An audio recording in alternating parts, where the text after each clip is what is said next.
ખબર ગુજરાતમાં બનાસકાંઠાથી મહત્વના સમાચાર સામે આવ્યા છે કે અરવલ્લીના મોડાસામાં કોંગ્રેસની જન આક્રોશ યાત્રા ભવ્ય રીતે યોજાઈ હતી। મોંઘવારી, બેરોજગારી, ખેડૂતો અને સામાન્ય નાગરિકોના પ્રશ્નોને લઈને ગુજરાત પ્રદેશ પ્રમુખ અમિત ચાવડાની આગેવાનીમાં આ યાત્રા પેલેટ ચોકડીથી પ્રારંભ થઈ અને શહેરના મુખ્ય માર્ગો પરથી પસાર થઈ સમાપન સ્થળે પહોંચી હતી। મોટી સંખ્યામાં કાર્યકરો અને આગેવાનો જોડાતા સમગ્ર શહેરમાં ઉત્સાહનો માહોલ જોવા મળ્યો હતો।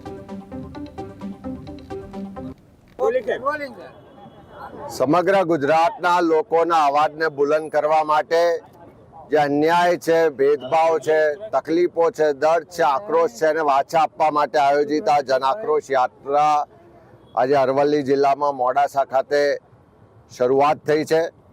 આખા જિલ્લામાં ગઈકાલે પણ શામળાજી હોય, મેઘરજના ગ્રામ્ય વિસ્તારોમાં ભ્રમણ કર્યું।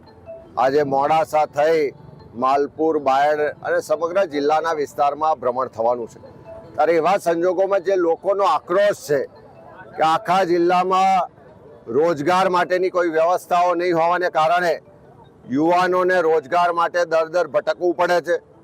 અનેક એવા માલપુરને એવા વિસ્તારો છે કે જ્યાં તાલુકા કક્ષાએ કોલેજની વ્યવસ્થા નહીં હોવાને કારણે દીકરા દીકરીઓને ભણવામાં પણ મુશ્કેલી પડે છે।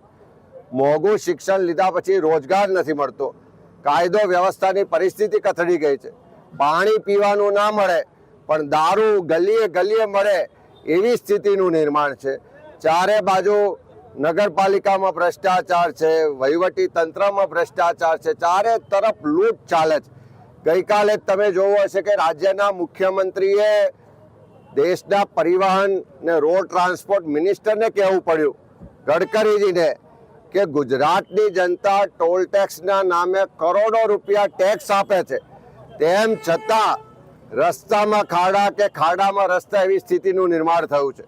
ત્યારે કાયદો વ્યવસ્થાની પરિસ્થિતિ કથળી છે, ખેડૂતો દેવાદાર થયા છે, ખેડૂતો આર્થિક રીતે તકલીફમાં હોવાને કારણે સરકાર પાસે જે પેકેજના નામે પડીકું જાહેર થયું એની સામે આક્રોશ વ્યક્ત કરે છે। રોજગારની તક નથી, શિક્ષણની વ્યવસ્થાઓ નથી, ચારે તરફ ભ્રષ્ટાચાર છે। આ બધા જ મુદ્દાઓને લઈ અને લોકો